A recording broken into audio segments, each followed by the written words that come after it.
Hello and welcome to my new channel, Close to the Edge, where I talk about all things prog, classic rock, and even maybe some heavy metal. And today I'm going to be doing a ranking of Rush, the top 10 albums, in my opinion. They have a big discography, and I didn't want to go through them all. Too long a video. I'll just do the top 10. Hope you're enjoying the channel. At the moment, I get a few more subscribers. Slowly does it. But hopefully I'll gather pace. Slowly does it. Anyway, if you do like it. If you don't, unlike it. And please do subscribe down there. Be nice. And if you want to put on the notifications when I get new videos up and running, it would be very nice. Anyway, Rush, Canadian band. One of my favourite. And they've done it prog rock, classic rock. People call them prog metal. I think in the 80s they went a little bit differently. They went more, I don't know, synth pop rock. Came back again. But to me, basically, 70s anyway is prog. I'm brilliant at it. So I'm going to rank 10. So at number 10, for me it's an absolutely fantastic album. It's Snakes and Arrows. I believe released in 2007. And this is on the CD. I didn't buy it on LP, I bought it on CD. And I remember I heard the track Far Cry before the album was released. And this was their first album since Vapor Trails, which I was slightly disappointed in with the production. The new remix is much better. But when I heard Far Cry, it's just brilliant. And when they play that live, absolutely brilliant. It's a brilliant album. It's a long album, actually. A couple of brilliant instrumentals on it. So, number 10, Snakes and Arrows. Well worth a listen. Number 9 is Clockwork Angels. And this is slightly better than Snakes and Arrows. And this is their last studio album, 2012. And this is absolutely brilliant. And Headlong Flight, which was meant to be an instrumental, but the added lyrics to it is just unbelievable prog. It's prog. Like, there are not many bands in 2012 doing that type of music, and it's absolutely amazing album. Caravan, which I actually saw them play live in Dublin when they're on the Moving Pictures tour. You know, the 2010, I think, or 11, I'm not sure. I think it was 10 or 11. This is before this album was released, and we were doing a couple of Caravan and BU2B. Amazing. This is just top class album. What a way to go out. And I hope they don't reform without Neil Peart, because they're not Rush without him. They wouldn't be Rush without any of the three. So, number 9. Next one is Fly By Night, released, the second album, released in 1975. The first album with Neil Peart after John Rutsey left the band after the first album. And you can see the immediate change in direction from the first album. The first album was more Led Zeppelin, very Led Zeppelin-ish. This is it's proggish and it's kind of spacey. And it's brilliant. By Tortoise Snow Dog is just unbelievable on this. Anthem is on this, it's just unbelievable. Every track on this, in the end, this is a brilliant album. Brilliant album. All these albums, my top 10, are all brilliant albums. Brilliant.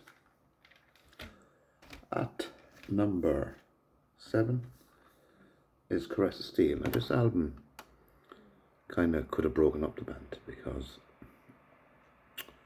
when it came out, it didn't really chart.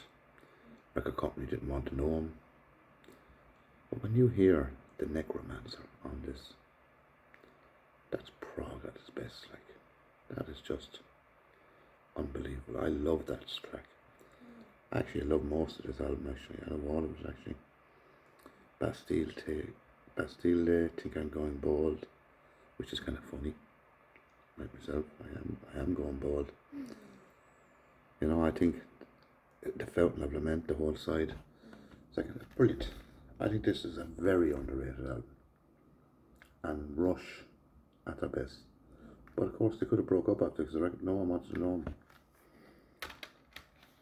So my next ranking.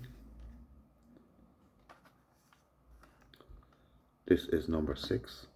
That's the one that came out after Caress of Steel 2112, which kind of blew everyone away. It's a concept album, and it's absolutely brilliant. It just from start to finish, it's just unbelievable. 2112, the Overture, Temples of Syrinx. It's just unbelievable. Passage to Bangkok, which is slightly different than the rest of the album, and I actually have that on a single actually. And it really put Rush on the map, this album. This was the one where they said, fuck it, let's give it a go. And they gave it a go. Amazing album. Right, now we're coming down. We're coming down now to number 5. And that's Permanent Waves. This album was released in 1980, and it's a kind of a different, you can see now where they were going with this one from the previous album. Different way, they're moving into the 80s. And of course the Spirit of the Radio, which kind of has a bit of reggae on it. But you have Free Will, which is prog. Jacob Ladder is prog. Entre Nous, different strings, nice gentle songs. Then you have Natural Signs, another prog classic. This is an amazing album. Permanent Waves, number 5. Number 4 is Farewell to the Kings. It's the one released after 2112 in 1977. And it's just pure class. All these albums are pure class. These are all from the start. They're all 10 out of 10. I don't care what anyone says. They're all unbelievable. And you know, it starts off with Farewell to Kings, Xanadu, goes to our Cinderella Man, Madrigal, and of course, the classic, Cygnus X1. Boom, boom, boom, boom, boom, boom. Unbelievable. That is pure prog at its best. Amazing. All these albums, just unbelievable album. My number 3 is Hemisphere, which is the follow-up, like a part 2 of Farewell to Kings, released in 1978. And it's just, again, like Cygnus X1 Book 2, like, starts it off the whole side, all different parts to it, Circumstances, the Trees, and I hope I pronounce this right, La Villa Strandiago. Probably not pronouncing that right, but it's just unbelievable. Pure class album, and the instrumental is just prog at it. Again, just pure prog. You know, doom, doom, doom, doom, doom. Unbelievable. Now, a lot of people will rank my next album. This is the deluxe version, the one with the Blu-ray on it, the 5.1 sound, moving pictures. A lot of people reckon this is their best album.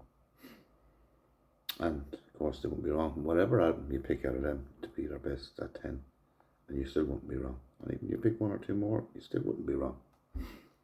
This is unbelievable. Unbelievable. Kicks off with Tom Sawyer. It's just an unbelievable album, you know. Right, Barchetta, and then of course you have the instrumental by YZ, which I think is the airport code for Toronto, if I'm not mistaken.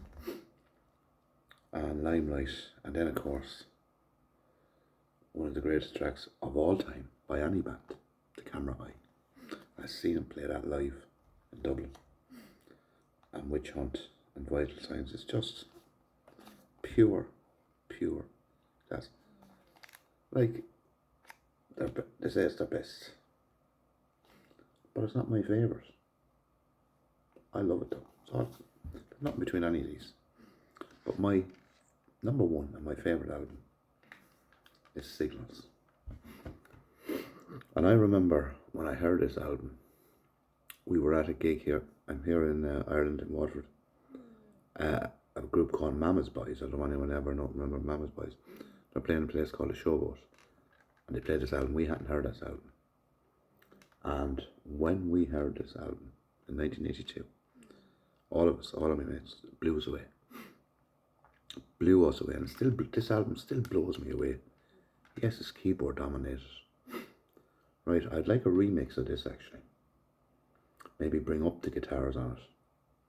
As well, you know, leave the keyboards the way it is, but bring up the guitars. But it's just Subdivision, the lyrics on Subdivision.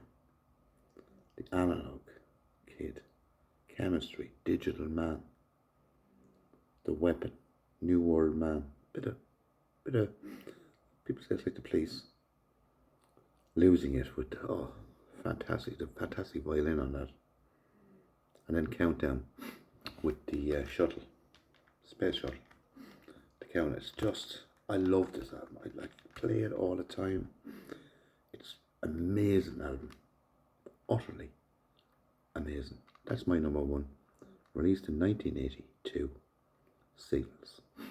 Now, of course, after this album, this was the last album produced by Terry Brown. And I think, this is my own personal opinion, you might agree, you might disagree. But when they finished with Terry Brown producing their albums, they lost their sound. They had a sound with Terry Brown from the very first album. I know it's Led Zeppelin-ish, up to Signals. You put them on here, Rush, you know it was Rush. But they went on for other producers and tried something different, and you can't blame them, whatever. But you had Grace Under Pressure after that, which is, you know, still a very good album.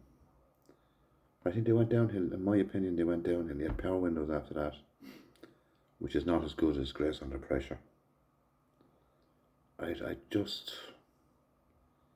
and then Hold Your Fire, which I don't particularly like. I think it's too poppy, one or two good tracks. After Hold Your Fire, of course, what had they after Hold Your Fire? They had Presto. I think it's Presto. Yeah, it is Presto. And after that, then, I think you had Roll the Bones. Roll the Bones. Presto was okay. First side is excellent. Second side, average enough. And then you had Roll the Bones, which is patchy, to be honest with you. They came back with a bit of a bang with Counterparts. Heavy, like it was like the old Rush. You know, a bit of a bang. It was probably, I think it's their best album, Counterparts and Signals.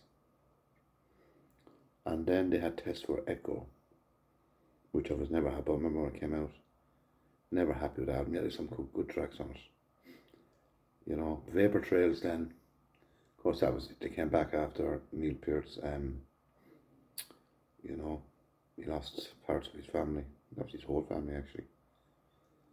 So, and he came back with that, and I always thought the production of it was rubbish. It was too muffled. And the remix has fixed that, but still it's a good album. But, as I said then, Snakes and Arrows and Clockwork Angels. And of course I forgot to mention an honourable mention to the first album, John Rutsey, who was an excellent drummer.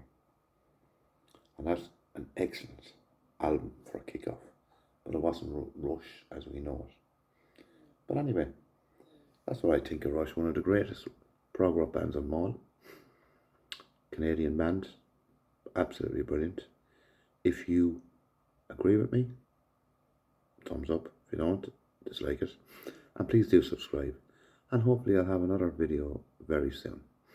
I'm getting used to this type of thing, but that is all in my opinion. Anyway, have a nice day or evening, whenever you're watching this, and hopefully see you very, very soon. I'm using the phone, so I have to stop it this way. Bye-bye.